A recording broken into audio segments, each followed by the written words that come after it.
अगर मैं आपको एक क्यूबिक पॉलिनोमियल दूं और आपसे कहूं बिना रूट्स निकाले तीनों रूट्स का सम, तीनों रूट्स के पेयरवाइज प्रोडक्ट का सम और तीनों रूट्स का प्रोडक्ट बताने को, तो क्या आप बता सकते हो? बिल्कुल बता सकते हो, और वो भी सिर्फ 5 मिनट में। आज के वीडियो के बाद आपको क्यूबिक पॉलिनोमियल के रूट्स निकालने की भी जरूरत नहीं पड़ेगी, आप डायरेक्ट कोफिशिएंट देखकर ही आंसर बता दोगे। हेलो बच्चों, मेरा नाम है कुणाल और द कॉन्सेप्ट अड्डा में आप सभी का स्वागत है। अगर आप क्लास 10 या ओलंपियाड लेवल की मैथ में इंटरेस्ट रखते हो तो ये वीडियो आपके लिए बहुत इंपॉर्टेंट होने वाली है। इस वीडियो के एंड में मैं एक ऐसा एग्जांपल करूंगा जिसमें बिना रूट्स फाइंड आउट करे हम आंसर निकालेंगे, इसलिए वीडियो को एंड तक जरूर देखना। लास्ट वीडियो में हमने क्वाड्रेटिक पॉलिनोमियल के बारे में पढ़ा था। हमने देखा था क्वाड्रेटिक पॉलिनोमियल का standard form ax square plus bx plus c होता है, where a not is equal to 0 होता है।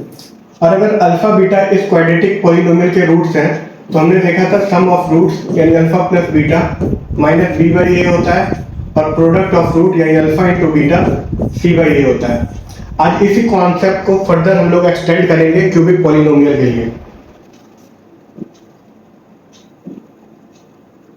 तो मान लीजिए हमारे पास क्यूबिक पॉलिनोमियल है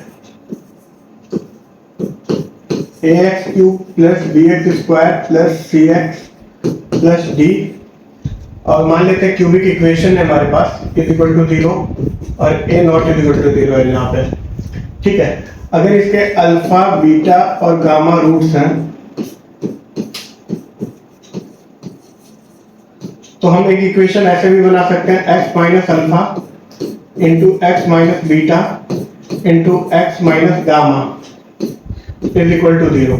ठीक है, एक इक्वेशन तो यहाँ से निकल जाएगा और एक हमें पता है स्टैंडर्ड फॉर्म क्यूबिक इक्वेशन का ये होता है। ठीक है, दो इक्वेशन अपने पास आ जाएगी। इसको थोड़ा सा सॉल्व करते हैं तो ये हो जाएगा x square minus alpha x minus beta x plus alpha beta, और वो मल्टीप्लाई होगा एक्स माइनस गामा से। इसको मैं आगे लिख ले रहा हूँ, एक्स माइनस गामा से इज इक्वल टू 0 है। अब x से पूरे को मल्टीप्लाई करते हैं तो x क्यूब हो जाएगा यहाँ पे minus alpha x square minus beta x square plus alpha beta x. अब माइनस गामा से इस पूरे को मल्टीप्लाई करेंगे तो माइनस गामा एक्स स्क्वायर और फिर minus minus plus alpha gamma x और minus minus plus beta gamma x. ठीक है, और minus plus minus alpha beta gamma is equal to 0 है।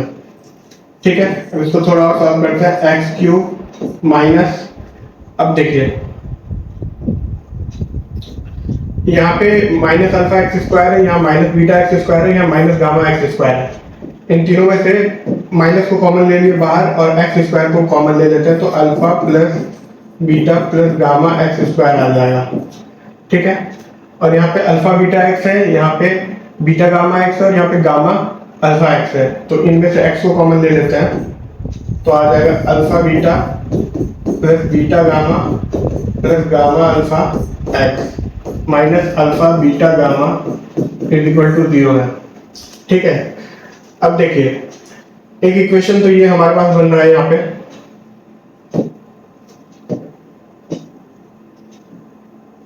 अब ये जो इक्वेशन बन रहा है इसमें एक्स क्यूब का जो कोफिशिएंट है वो 1 है ना, बट ये जो इक्वेशन बन रहा है यहाँ पे एक्स क्यूब का कोफिशिएंट जो है वो a है।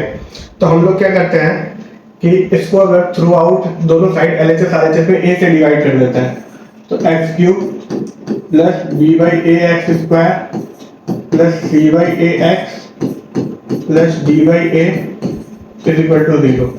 अब यहाँ पे भी एक्स क्यूब का कोफिशिएंट 1 है और यहाँ पे भी एक्स क्यूब का कोफिशिएंट 1 है।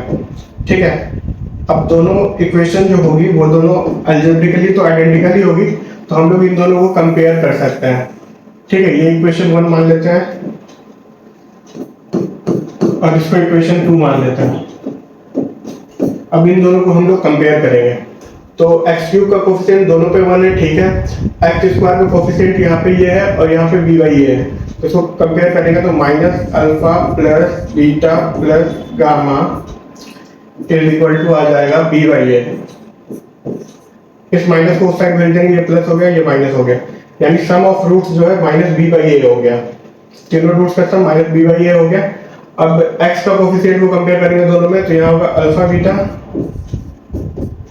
Plus beta gamma plus gamma alpha is equal to, यहाँ पे कोफिशिएंट ऑफ x है सी बाई ए, और minus alpha beta gamma coefficient मतलब कांस्टेंट टर्म जो है, कांस्टेंट टर्म आ रहा है डी बाई ए के इक्वल, और ये माइनस को इस साइड भेज देंगे माइनस डी बाई ए। तो यहाँ पे तीन फॉर्मूला हमारा जनरेट हो गया।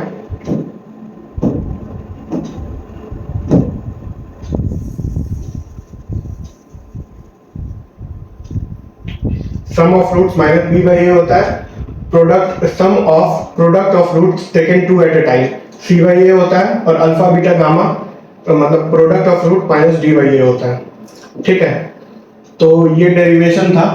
अभी तो सिर्फ डेरिवेशन कंप्लीट हुई है, असली मजा तब आएगा जब हम एक एग्जांपल करेंगे जिसमें बिना रूट फाइंड करे हम लोग आंसर निकालेंगे। ठीक है, तो आइए एग्जांपल डिस्कस करते हैं।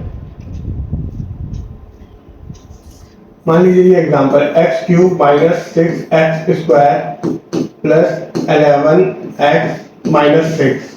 ठीक है, a की वैल्यू क्या है यहाँ पे, b की वैल्यू क्या है यहाँ पे, c की वैल्यू क्या है और d की वैल्यू क्या है ये बताओ। देखो a की वैल्यू 1 है, इसको कंपेयर करना है इससे ax cube plus bx square plus cx plus d से। ठीक है, तो a की वैल्यू 1 हो गई, b की वैल्यू माइनस 6 हो गई, c की वैल्यू 11 है और d की वैल्यू माइनस 6 है। ठीक है, तो हमें पता है sum of roots alpha plus beta plus gamma minus b by a होता है ना। अभी जस्ट हमने यहाँ पे निकाला है sum of roots minus b by a होता है, तो माइनस बी बाई ए करके देखते हैं। तो माइनस ऑफ माइनस 6 बाई 1 यानी प्लस 6, और sum of product of root taken two at a time alpha beta plus beta gamma plus gamma alpha, ये होता है सी बाई ए।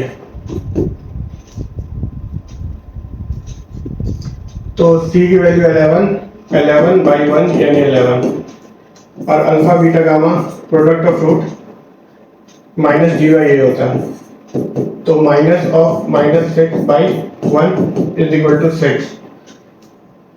तो हमने इस वीडियो में सिर्फ 3 फॉर्मूलाज याद नहीं करे बल्कि उसके डेरिवेशन को भी देखा हमने। तो अब अगर एग्जाम में आपके सामने कोई भी क्वेश्चन आता है इस पे बेस्ड, तो आप कॉन्फिडेंटली इस कॉन्सेप्ट को, इस फॉर्मूला को अप्लाई कर सकते हो। इस वीडियो से अगर आपका कॉन्सेप्ट क्लियर हुआ हो तो वीडियो को लाइक जरूर करें, और अगर आप मेरे साथ 10th बोर्ड्स मैथ्स की कंप्लीट प्रिपरेशन करना चाहते हैं तो चैनल को सब्सक्राइब कर लीजिए। मिलते हैं नेक्स्ट वीडियो में। Thank you.